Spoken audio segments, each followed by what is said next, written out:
We think we know quite a lot about Norse mythology, when in fact we mostly resort to collections of poems and stories preserved in much later manuscripts, and these unfortunately only scratch the surface of the mental universe of the Norse people. So, a very important and interesting question, for example, would be that about organizing sacred space. In the Christian world, we would have churches and cathedrals and monasteries, but how would pre Christians perceive and think about the world surrounding them? And would we also have kind of like a correspondent to cathedrals in Iron Age Scandinavia? So let's have a look at one example. If we were to look for a good candidate for the position of sacred space and center of the universe, that would definitely be the hall, because the hall could be interpreted as the backbone of both kingly and spiritual power. If you think about old Icelandic mythology, at least in its literary form, we find the world tree Yggdrasil, and its roots reach out to the edge of the known universe. Mankind, or Middle Earth, resides under one root, and then we have the giants under a different root, as well as the realm of hell under the third root. According to the poem Voluspor, beneath it lies the well of Urd, where the gods gather for council before the reckoning of time, before a Ragnarök. And we also have the nine worlds. The nine worlds are mentioned in the sources, yet so far it has proven impossible to come up with a coherent view of how these worlds were actually organized and situated in relation to one to another, and also they might not have been that coherently thought of. So different sources and different communities would have imagined these worlds not in the same manner. Åsgarður would feature as the residence of the Aesir. It was built by a giant on the hill called Idavöll, and it is the giant whose horse ended up impregnating Loki, and with the spectacular result of Sleipnir, Odin's eight-legged horse. In this whole realm, we have Gladsheimr, that would be the bright home. This was Odin's residence, probably including Hlidskjalf, that would be the high seat from where he would overlook the entire world.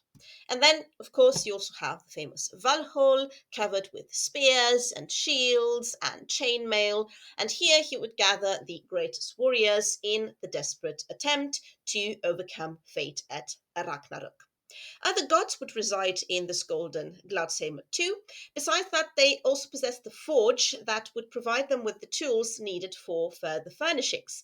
So they had the benefit of such skills in this first golden age before the arrival of some magical beings from Utgard, from the outside world, such as Gulveig, who'd caused the primordial war, the war between the Aesir and the Vanir. Judging by this sensational haul, it is not hard to link Oscar to power and kingship. You have endless gold, you have craftsmanship, feasting, and then Odin's all seeing eye in the shape of the two ravens, Hugin and Munin, thought and memory. And even after losing some of this original splendor, Oscarder would still remain a place of intense imagination. So, on the one hand, the conceptual framework of the Norse paradise that would inform the construction of sacred places in Scandinavia, and on the other hand, the very real halls of the chieftains would have reinforced the metaphysical concept of the hall by means of social exchange, political exchange, and also religious performance happening inside. One such central place of performance that would fit very well this whole idea of an axis mundi, of a central space, would be Gudme on the island of Fyn in Denmark. Gudme quite literally means the home of the gods, and it occupied a central position long before the Viking Age. The settlement area is very extensive. We have a great hall, an impressive hall, as well as a vast amount of archaeological finds from the area, from coins to glass and bronzes, and all of it is quite overwhelming.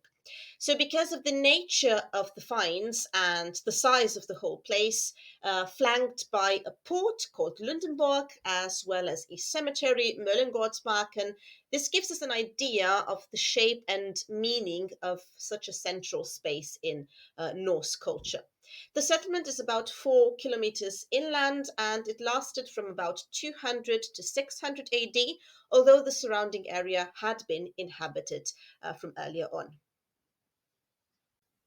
Excavations here revealed fenced farmsteads, about 50 in number, alongside three large houses, including a 50-meter long hall with 8 sets of huge posts to support the roof. A second floor is, in this case, a distinct possibility.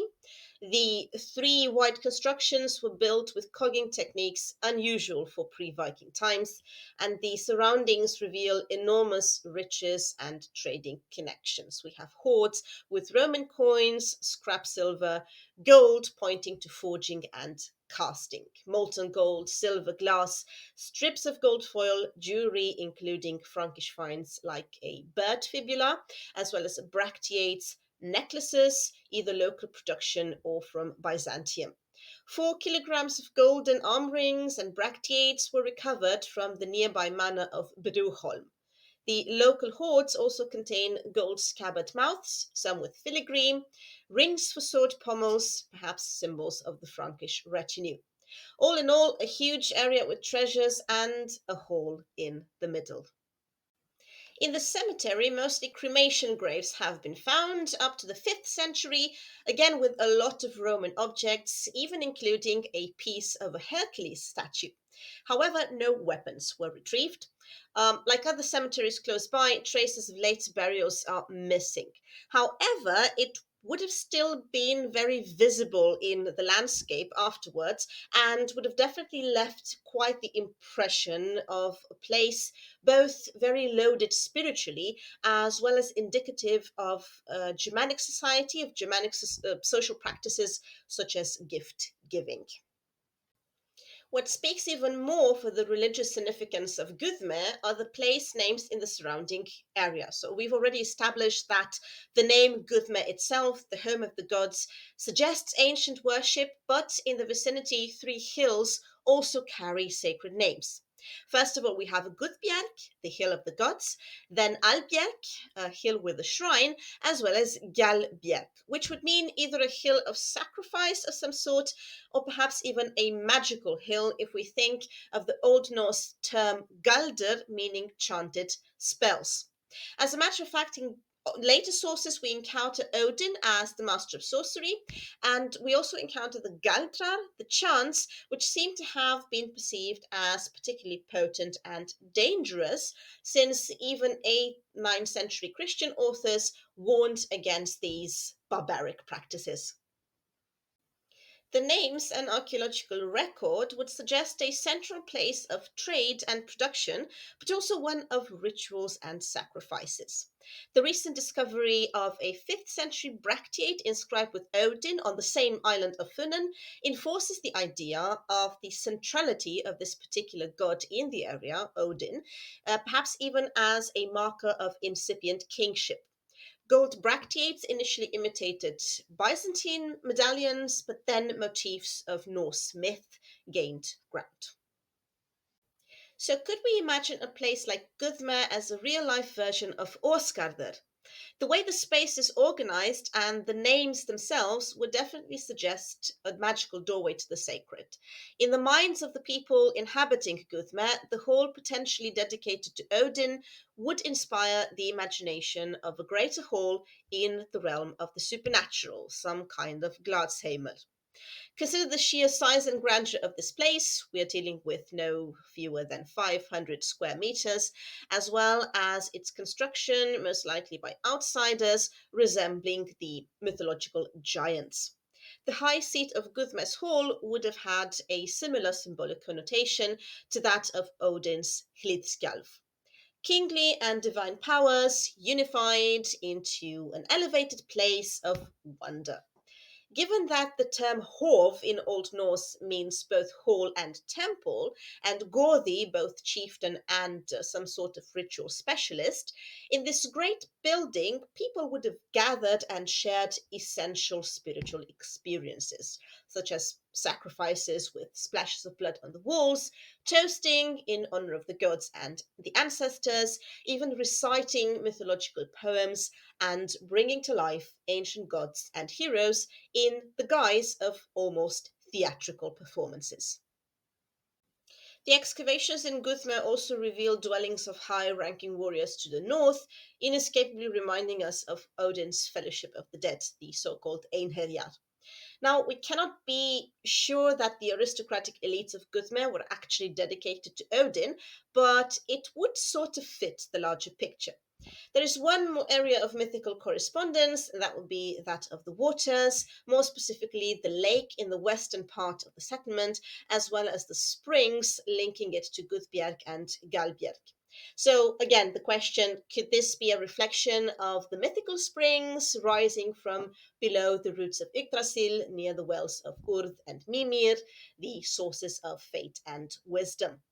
Another spring passes the cemetery on its way to Lindenborg, and such a grand cemetery would be associated with the realm of Hell, situated by chieftain and scholar Snorri somewhere in the north, separated from the middle enclosure, mankind, by rivers. So you can see all kinds of interesting symbolic correspondences.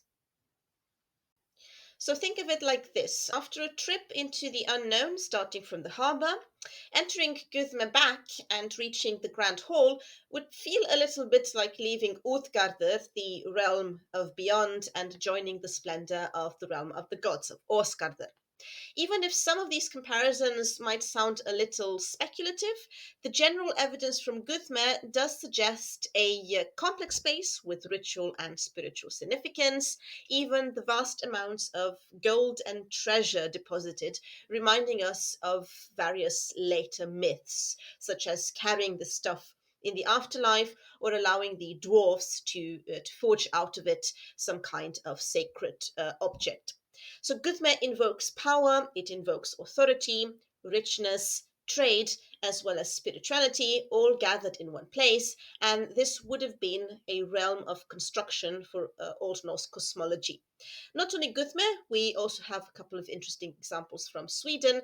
For example, Uppåkra in Scania in Skåne, or Helgö in the Mälaren region in Sweden. These are also very likely to have functioned in a similar way. So, on the one hand, they could have been inspired by incipient ideas of godly realms, such as Oscarder, but in their turn, they would have inspired the later complex images of such divine worlds. So I hope you enjoyed this short video about a real life Åsgarder or Asgard. And if you did, I do recommend that you continue with my video about the very important trading town of Ribe, also in Denmark. This was Irina. Thank you so much for watching, and till next time.